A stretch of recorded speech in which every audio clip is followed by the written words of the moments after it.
Black Panther Wakanda Forever dropped this teaser trailer, and my God, was it beautiful. Now look, I'm team recast T'Challa and still am, but this trailer dead-ass gave me goosebumps. Let's break down what stood out in this trailer, address the elephant in the room, and if you're down for some plot leaks that answer questions like, who is the next Black Panther, or is T'Challa really dead, stick around to the back half of this video. What's up, I'm Kendall, aka the Sensei here at Normies and Nerds. Thanks for stopping by. Drop a like on the video and sub to the channel because we're on the grind for our first 1,000 subs. Let's get it.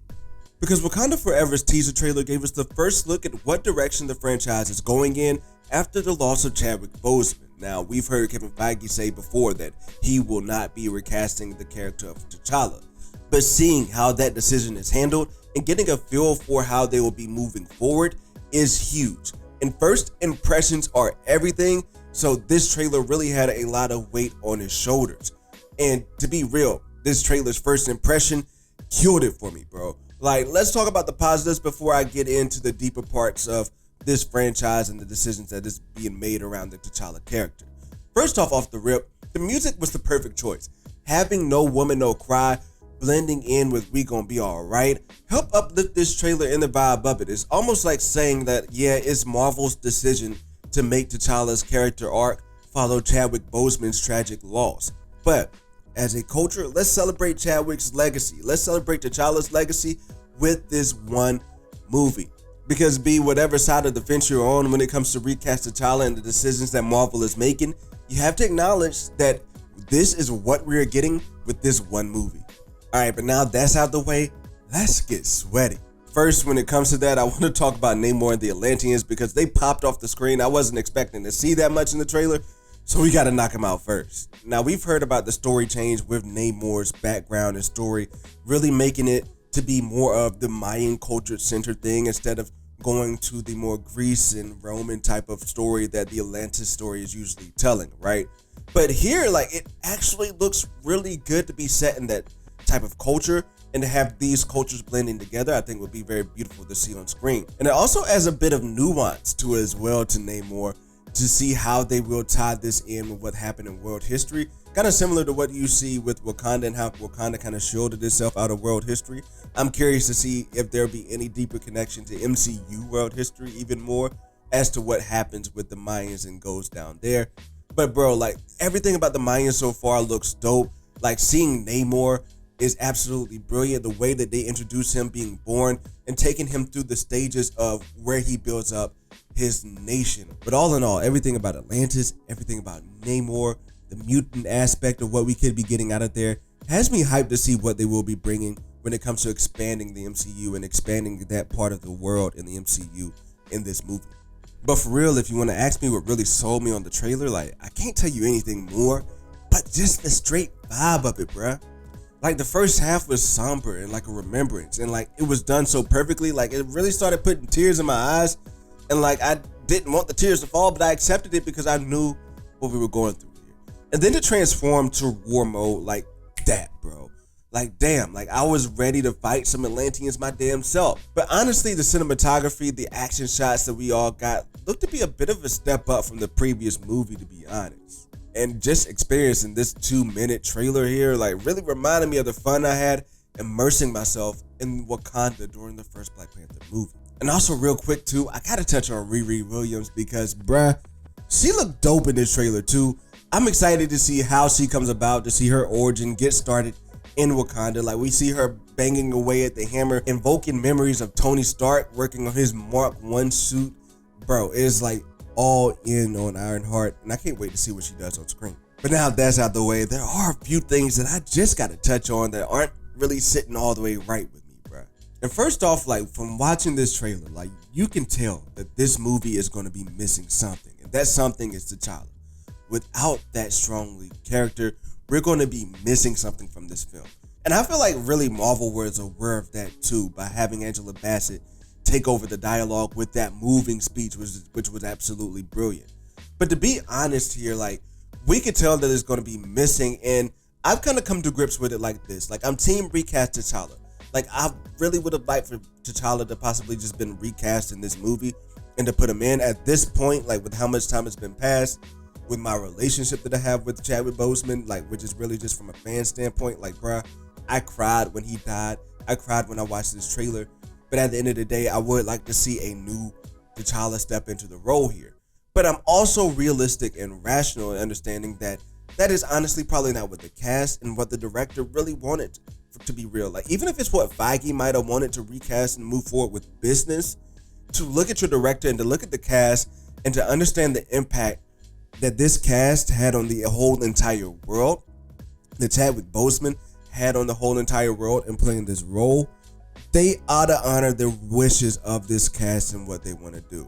And to be real, I cannot see the cast coming into work every day looking at someone else in a Black Panther suit after like really embracing T'Challa, after really embracing Chadwick in that role and really growing as a family like that. Now, with that being said, I said it earlier, it's just this one movie. And I really hope that after this movie, they can see that we need T'Challa. Like, not saying that this movie will be bad without him or anything, but it's something about the character T'Challa that was made, his charisma, his stature, the way that he carried himself in comic book panels when we're stepping up to Secret Wars and the time runs out. We need that T'Challa to bring that energy. We're going to be missing that type of energy when it comes to Namor and the dialogue that we're going to be getting there. And I hope they see that. And all indications show that they might actually be aware of how this movie may be perceived, right?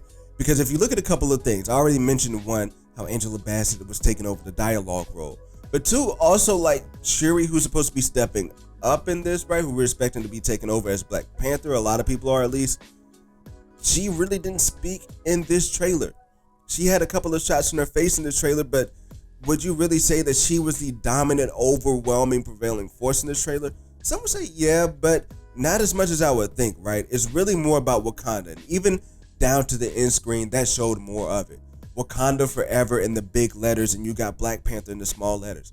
Showing that this is more about Wakanda and they really want to step away from like diving into this Black Panther and the mantle thing here. Even though that's going to be handled, I really feel like it's more about Wakanda in this film and Wakanda moving forward as a nation instead of really moving forward with Black Panther. But really all of that to say, like, really is a decision that's been made. And it's nothing new. Like, people have not agreed with decisions that Marvel has made overall, like, and that is honestly nothing new, and I think it's fine. But what it comes down to is how you execute and how you move forward. And at the end of the day, I'm not getting too hung up on it because we just found out Secret Wars is coming out in like 3 to 4 years.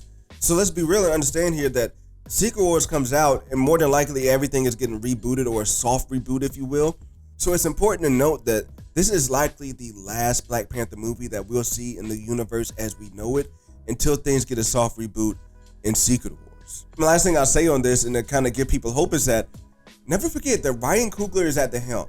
I have full trust in what Ryan Coogler is doing and is going to be doing with this movie. Believe me, if Ryan Coogler felt that the cast and crew would be ready to recast T'Challa, I think we would be doing it. But I'm putting my faith in Ryan Coogler that he'll be able to do this one movie here and do it justice and honor his legacy in the best way that they can. And who knows, maybe this will be Ryan Coogler's last movie with Black Panther. Like, if it is, I understand, but I definitely don't want to see him leave the MCU.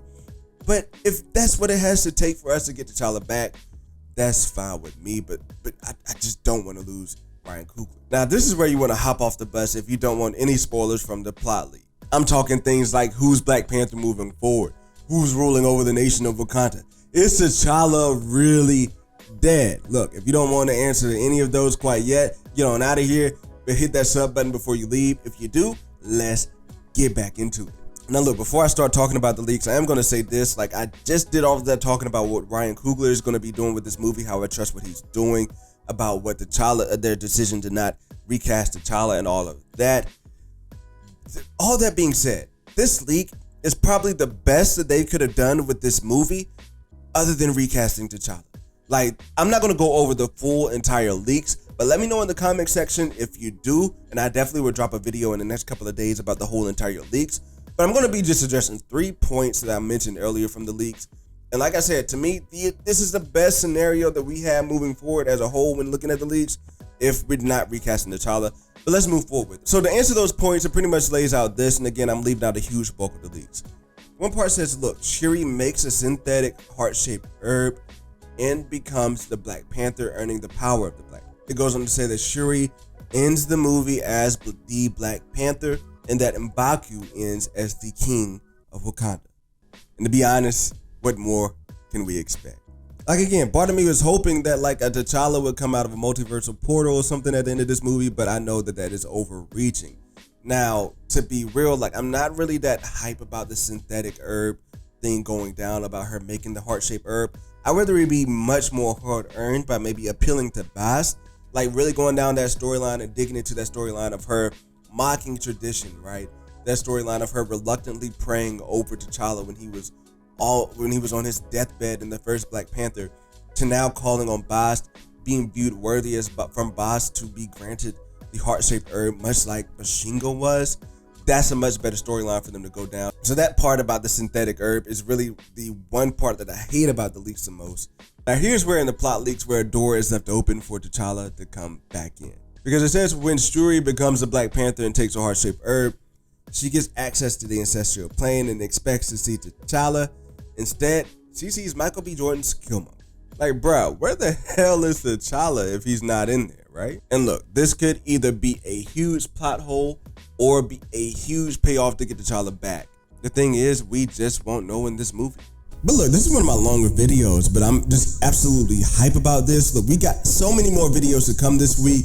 Huge live stream this Wednesday morning. We're just going to be going ham after all of this San Diego Comic-Con news until She-Hulk comes out. Look, it's going to be crazy. So just drop a like and subscribe to the channel. Thank you all for watching. Let me know in the comment section below about what you think about everything we talked about. Are you team recast T'Challa or not? Are you fine with it just being this one movie if we are going to be getting a recast of T'Challa in the future? Let me know in the comment section below, and I'll see you all in the next video.